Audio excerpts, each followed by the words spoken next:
two golden talents, one legendary academy, and Brazil's wildest hopes riding on their shoulders. This is the story of Estêvão and Endrick, the same starting point, but only one blazing down the right path, while the other hits a wrong turn. Welcome to the Tactical Lounge. Let's break it down. Endrick, off to the glamour and pressure of Real Madrid.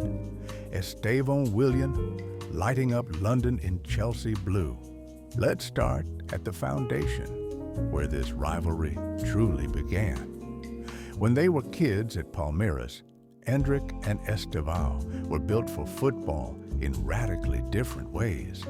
Estêvão, the fleet-footed left-sided right winger, spent his youth perfecting what makes the modern wide attacker invaluable. Think of him cutting in from out wide, using those sudden stop-motion feints, and then change the direction rapidly to create chaos. By the time Chelsea called, he had 83 senior matches and 27 goals, already proven against adults, already showing elite positional discipline and an ability to read space almost like a pro. Now, Endrick, he's from a different mold. He's a classic number 9, a predator in the penalty box. One touch, one finish. At Palmeiras, the system revolved around him. The team's job was to slip him into goal-scoring spots, and all decisions flowed to getting him chances. There was no pressing mandate, no false 9 movement, very little need to drop deep or initiate defense. The numbers looked incredible. The context was built for him, but that foundation was fragile. What happens when you transport these blueprints into Europe? The answer, for both, exposes the real gap between potential and production.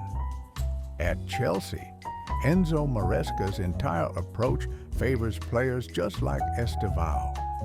Maresca's system is about control, possession, technical rotations, high intelligence on the ball. Wide players aren't asked to outmuscle defenses or spend the whole match pinning a back line. Instead, the tactics let them play as creative engines, starting high and wide, then drifting in, connecting passing triangles, and providing a safe outlet for circulation. Maresca grants structure, which means when a young winger like Estêvão makes a mistake, the system covers him. That's why his transition has been spectacular. 16 matches played, more than 650 minutes, a last gasp winner against Liverpool, and already a place in club history as the youngest ever Chelsea player to score in the Champions League. Week after week, he adds value not just in goals, but through his reliable ball retention, progressive actions out wide, and a growing sense of tactical obedience. But for Endrick, Madrid is an entirely different test. The modern game, and especially Real Madrid, demands far more from a striker than ever before. Today's number 9 is no longer a penalty box shadow. The forward must defend from the front, set the pressing line, link play in tight spaces, win aerial duels, and serve as a pivot in possession. Every run is about more than just scoring. It's about breaking pressing traps, winning second balls, and keeping the team shape uncompromised. Think about Kylian Mbappé. He's not just quick, he accelerates with or without the ball, presses energetically, links moves in the final third, and is always available as a vertical outlet. Even Vinny Jr., who arrived as a purely instinctive attacker, was forced to learn tactical discipline, defensive tracking, and more precise positioning just to carve out space for his creativity on the biggest stage. This is where the gap for Endrick opens up. At only 18, he does not have the frame, stamina, or pattern recognition needed to meet these endless demands. In every brief appearance or training moment, his instincts pull him away from the center, looking for involvement, but inadvertently breaking the coordinated press. Let's get specific. Mbappe's arrival at Madrid didn't just make things harder for Endrick, it completely sealed the door shut.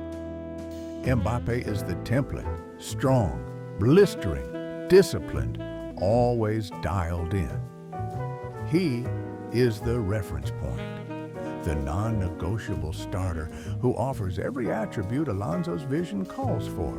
And then, as the backup, Gonzalo Garcia is the next man up. Garcia brings heading ability and constant pressing. Perfect when you need crossing or defensive structure. Endrick right now, he can't offer those things better than either rival. That's why he's third in line, and not due to talent, but because the squad already has more complete, indispensable pieces. Did Endrick get his shot? Yes, briefly. There were matches where he started under Ancelotti last season, and he did mark a couple of goals. But as the calendar turned and the tactical stakes rose, so did the standard, and his influence faded. In matches that demanded more than just scoring, he struggled to meet the other requirements. Endrick's nature and current maturity mean he doesn't, maybe even can't, transform to fit yet. Is it true Alonso would rather not play Endrick than try to force him in? Absolutely. In such an environment, gambling on unfinished, tactically raw talent makes little sense. Chelsea surrounded Estêvão with structure and trust. They imported him only after he'd thrived in the Brazilian league and then rolled him in with patience, covering his errors with the system and instruction. Madrid, on the other hand, threw Endrick immediately into the pressure cooker with no buffer or bridge for growth. It's ruthless. If you're not ready, there's no time for a learning curve. And we cannot leave out the mental toll. Estêvão plays with steady confidence and gradual support.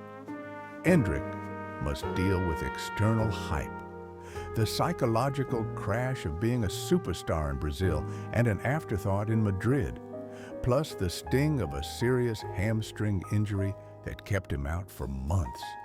The only logical step is for Endrick to go elsewhere, a loan to a mid-table side like Lyon, where he could become the focal point again, develop physically, and play uninterrupted, would be the recovery plan his career needs.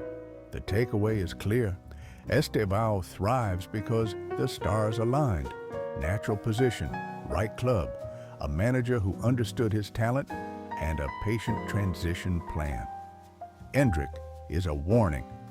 If you're only a specialist, or you arrive at the wrong club at the wrong time, talent alone can leave you behind. Football at this level is exhilarating and cruel in equal measure. You need more than highlights. You must become someone the system cannot function without. Today, Estêvão is that player. Endrick's career is not over. It's just paused, waiting for the right environment, the right stage, to begin again. And with that, our session in the Tactical Lounge comes to a close. See you next time.